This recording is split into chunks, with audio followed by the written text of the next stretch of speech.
ಬನ್ನಿ ಕ್ವಿಕ್ಕಾಗಿ egg curry ಮಾಡೋದು ಹೆಂಗೆ ಅಂತ ತೋರಿಸ್ತೀನಿ. ಎಗ್ಗನ್ನ ಲೈಟಾಗಿ ಫ್ರೈ ಮಾಡ್ಕೊಂಬಿಡೋಣ, ಯಾಕಂದರೆ ಬೈಂಡಿಂಗ್ ಇರಬೇಕು. ಸೊ ಎಗ್ ಮುಂದೆ ಯಾವ ಪ್ರೋಟೀನು ಹತ್ರ ಬರಲ್ಲ, ಯಾಕಂದರೆ egg is the best protein. ಇದನ್ನು ಕಂಪ್ಲೀಟಾಗಿ ಗೋಲ್ಡನ್ ಫ್ರೈ ಆಗಿ ನೀವು ಫ್ರೈ ಮಾಡಬೇಕಾಗತ್ತೆ. ಇದೊಂದು ಒಳ್ಳೆ ಹೆಲ್ದಿ ರೆಸಿಪಿ ಆ್ಯಕ್ಚುಲಿ. ಡಯಟ್ ಮಾಡೋರಿಗೆ ಆ್ಯಂಡ್ ಎಕ್ಸಸೈಸ್ ಮಾಡೋರಿಗೆ ಈ ರೆಸಿಪಿ ಅಂತೂ ತುಂಬ ಈಸಿ, ಯಾಕಂದರೆ ಇದ್ರಲ್ಲಿ ಪ್ರೋಟೀನ್ ಇದೆ. ಇಷ್ಟೆಲ್ಲ ಆದಮೇಲೆ ಇದನ್ನು ಚೆನ್ನಾಗಿ ಮಿಕ್ಸ್ ಮಾಡೋಣ. ಸೊ ಮಸಾಲಗಳೆಲ್ಲ ಬಿದ್ದ ಮೇಲೆ ಆ ಗ್ರೇವಿ ಲುಕ್ಕೇ ಚೇಂಜ್ ಆಗಿರುತ್ತೆ. ನೋಡಿ, ನಾವು ಏನು ಎಗ್ ಇಟ್ಕೊಂಡಿದ್ವೋ ಆ ಎಗ್ಗನ್ನು ಇದ್ರೊಳಗಡೆ ಹಾಕ್ತಾ ಇದ್ದೀನಿ. ನಮ್ಮ ಎಗ್ ಕರಿ ರೆಡಿಯಾಗಿದೆ. ಒಳ್ಳೆ ಪ್ಲೇಟಿಂಗ್ ಮಾಡೋಣ ಬನ್ನಿ. ನಮ್ಮ ಎಗ್ ಕರಿ ಎಷ್ಟು ಚೆನ್ನಾಗಿ ಕಾಣಿಸ್ತಾ ಇದೆ ಅಂತ, ತುಂಬ ಚೆನ್ನಾಗಿ ಕಾಣಿಸ್ತಾ ಇದೆ. ಎಲ್ಲರಿಗೂ ನಮಸ್ತೆ, ನಾನು ನಿಮ್ಮ mutant Raghu and welcome to colour talkies. ಇವತ್ತೊಂದು ಕ್ವಿಕ್ ರೆಸಿಪಿ ಮಾಡ್ತಾ ಇದ್ದೀನಿ, ಅದೇ ಎಗ್ ಕರಿ. ತುಂಬ ಈಸಿ, ಬ್ಯಾಚುಲರ್ಸ್ಗೆ ಆ್ಯಂಡ್ ಒಬ್ಬರೇ ಇರೋರಿಗೆ. ಎಗ್ ಅಂತ ಬಂದಾಗ ಇಟ್ಸ್ ಎ ವೆರಿ ಈಸಿಯಾಗಿ ಮಾಡುವಂಥ ಒಂದು ಅಡುಗೆ. ಆ್ಯಂಡ್ ಈ ಕರಿ ಇದೆಯಲ್ಲ, ರೈಸ್ ಜೊತೆ ತಿನ್ಬೋದು, ಚಪಾತಿ ಜೊತೆ ತಿನ್ಬೋದು, ಅಥವಾ ನೀವು ರೊಟ್ಟಿ ಗಿಟ್ಟಿ ಏನಾದ್ರು ಆಚೆಯಿಂದ ತಂದರೆ ಈಸಿಯಾಗಿ ಕರಿ ಮಾಡ್ಕೊಂಡು ತಿನ್ಬೋದು. ಕ್ವಿಕ್ಕಾಗಿ 5 ನಿಮಿಷದಲ್ಲಿ ಆಗೋವಂಥ ಒಂದು ರೆಸಿಪಿ ಇದು. ಬನ್ನಿ ತೋರಿಸ್ತೀನಿ ಏನೇನು ಇಂಗ್ರೀಡಿಯೆಂಟ್ ಬೇಕು ಅಂತ. ಈ ಥರ ಒಂದು ಬಾಣಲಿ ತೊಗೊಂಡಿದ್ದೀನಿ. ಫಸ್ಟ್ ಇದನ್ನು ಆನ್ ಮಾಡ್ಕೊಳ್ಳೋಣ. ಸ್ವಲ್ಪ ಸನ್ಪ್ಯೂರ್ ಆಯಿಲ್ ಹಾಕ್ಕೊಂಡೆ. ಸ್ವಲ್ಪ ಬಿಸಿ ಆಗಲಿ ನಮ್ಮ ಆಯಿಲ್ ಬಿಸಿ ಆಗಿದೆ. ನಾವೇನು ಮಾಡ್ಕೋಬೇಕು, ಫಸ್ಟ್ ನಮ್ಮ ಎಗ್ಗನ್ನು ಲೈಟಾಗಿ ಫ್ರೈ ಮಾಡ್ಕೊಂಬಿಡೋಣ, ಯಾಕಂದರೆ ಬೈಂಡಿಂಗ್ ಇರಬೇಕು. ಲೈಟಾಗಿ ಈ ಥರ ಫ್ರೈ ಮಾಡ್ಕೊಂಬಿಡೋಣ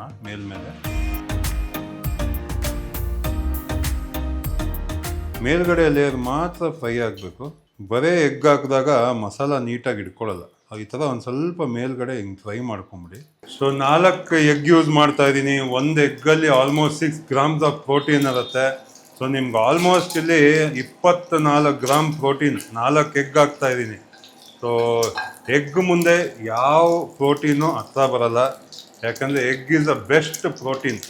ಇಡೀ ವರ್ಲ್ಡಲ್ಲೇ egg is the purest form of protein ನಮಗೆ ಸಿಗೋದು.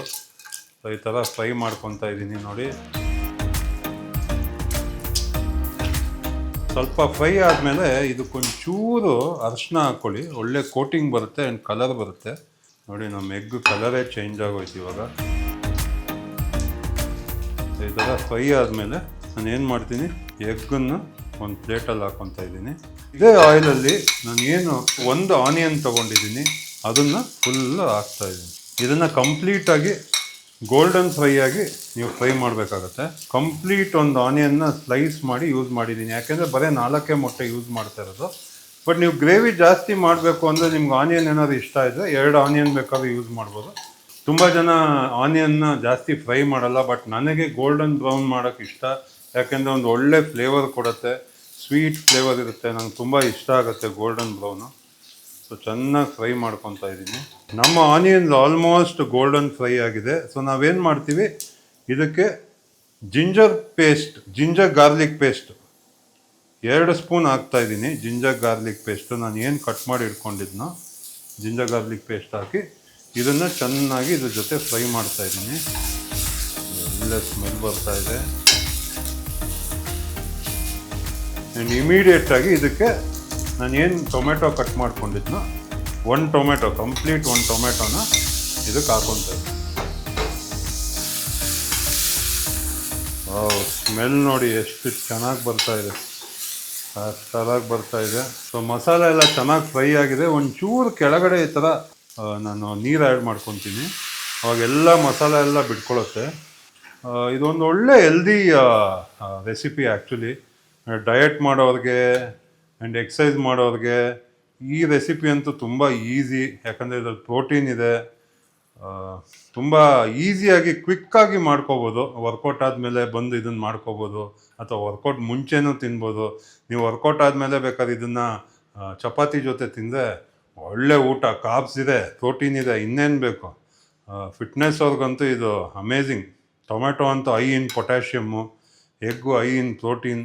ಸೊ 2 ಕಾಂಬಿನೇಷನ್ ಸಕ್ಕತ್ತಾಗಿರುತ್ತೆ. ಆ್ಯಂಡ್ ನೀವು ಇದನ್ನು ಚಪಾತಿ ಜೊತೆ ತಿಂದರೆ ಕಾರ್ಬ್ಸ್ ಕೂಡ ಸಿಗುತ್ತೆ. ಆದಷ್ಟು ರೈಸ್ ಅವಾಯ್ಡ್ ಮಾಡಿ, specially people who are losing weight. ಯಾರು ಸಣ್ಣ ಆಗಬೇಕು ಅಂತ ಇದ್ದೀರೋ ರೈಸ್ನ ಅವಾಯ್ಡ್ ಮಾಡಿ. ರೈಸ್ ಬದಲು ಚಪಾತಿ ಇಲ್ಲ ಜೋಳ ರೊಟ್ಟಿ ತಿನ್ಬೋದು, ಇಲ್ಲ ರಾಗಿ ರೊಟ್ಟಿ ತಿನ್ಬೋದು, ಒಳ್ಳೆ ಟೇಸ್ಟ್ ಕೊಡುತ್ತೆ. ಸೊ ಇದೆಲ್ಲ ಆದಮೇಲೆ ನಾವು ಇದಕ್ಕೆ ಮಸಾಲ ಆ್ಯಡ್ ಮಾಡಬೇಕು. ನಾನು ಕೊತ್ತಂಬರಿ ಕಟ್ ಮಾಡಿ ಇಟ್ಕೊಂಡಿದ್ನಲ್ಲ, ಅರ್ಧ ಕೊತ್ತಂಬರಿ ಇವಾಗೇ ಹಾಕ್ತಾಯಿದ್ದೀನಿ. ಆ್ಯಂಡ್ ಗ್ರೀನ್ ಚಿಲ್ಲೀಸ್ ಕೂಡ ಒಂದು 7-8 ಕಟ್ ಮಾಡ್ಕೊಂಡಿದ್ದೆ, ಅದರಲ್ಲಿ ಅರ್ಧ ಹಾಕ್ತಾಯಿದ್ದೀನಿ. ಗರಂ ಮಸಾಲ ಎಕ್ಸಾಕ್ಟ್ಲಿ 1 ಸ್ಪೂನ್ ಹಾಕ್ತಾಯಿದ್ದೀನಿ. ನಮ್ಮ ಕೊರಿಯಾಂಡರ್ ಮಸಾಲ 1 ಸ್ಪೂನ್ ಹಾಕ್ತಾಯಿದ್ದೀನಿ. ಜೀರಾ ಪೌಡರ್ ಅರ್ಧ ಸ್ಪೂನ್ ಹಾಕ್ತಾಯಿದ್ದೀನಿ. ಉಪ್ಪು ಅರ್ಧ ಸ್ಪೂನ್ ಹಾಕ್ತಾಯಿದ್ದೀನಿ.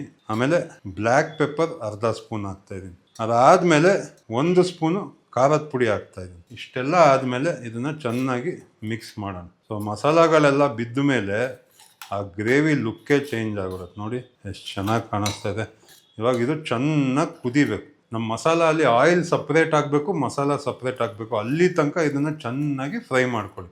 ಸೊ 10 ನಿಮಿಷ ಆದಮೇಲೆ ಮತ್ತೆ ಸಿಗ್ತೀನಿ. ನಮ್ಮ ಮಸಾಲ ಸಕ್ಕತ್ತಾಗಿ ಕಾಣಿಸ್ತಾ ಇದೆ, ನೋಡ್ಬೋದು. ಫುಲ್ ಆಯಿಲೆಲ್ಲ ಬಿಟ್ಕೊಂಡಿದೆ. ನೋಡಿ ಎಷ್ಟು ಚೆನ್ನಾಗಿ ಬಂದಿದೆ ಮಸಾಲ. ಚಪಾತಿ ಮತ್ತು ರೈಸ್ ಜೊತೆ ತಿಂದರೆ ಬಿಸಿ ಬಿಸಿ ಸಕ್ಕತ್ತಾಗಿರುತ್ತೆ. ಸೊ ಇದೆಲ್ಲ ಆದಮೇಲೆ ನಾವೇನು ಎಗ್ ಇಟ್ಕೊಂಡಿದ್ವೋ ಆ ಎಗ್ಗನ್ನು ಇದ್ರೊಳಗಡೆ ಹಾಕ್ತಾಯಿದ್ದೀನಿ.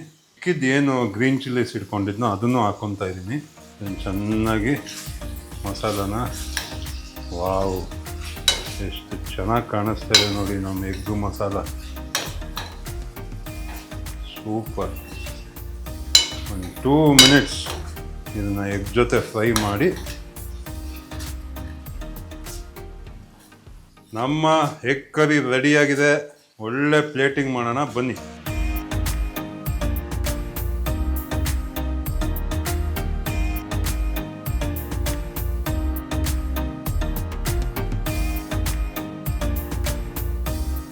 Welcome back. ಆ್ಯಂಡ್ ನೋಡ್ಬೋದು ನಮ್ಮ ಎಗ್ ಕರಿ ಎಷ್ಟು ಚೆನ್ನಾಗಿ ಕಾಣಿಸ್ತಾ ಇದೆ ಅಂತ.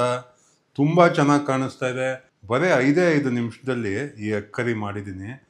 ಸೊ ಇದು ಎಷ್ಟು ಈಸಿ ನೋಡಿ.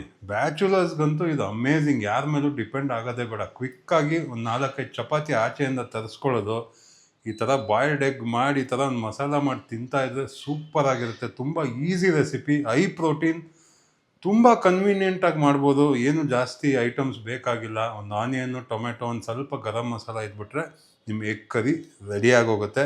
ಸೊ ನಾನಂತೂ ಇವಾಗ ನನ್ನ ಎಗ್ ಕರಿ ಚಪಾತಿ ಜೊತೆ ಎಂಜಾಯ್ ಮಾಡ್ತೀನಿ.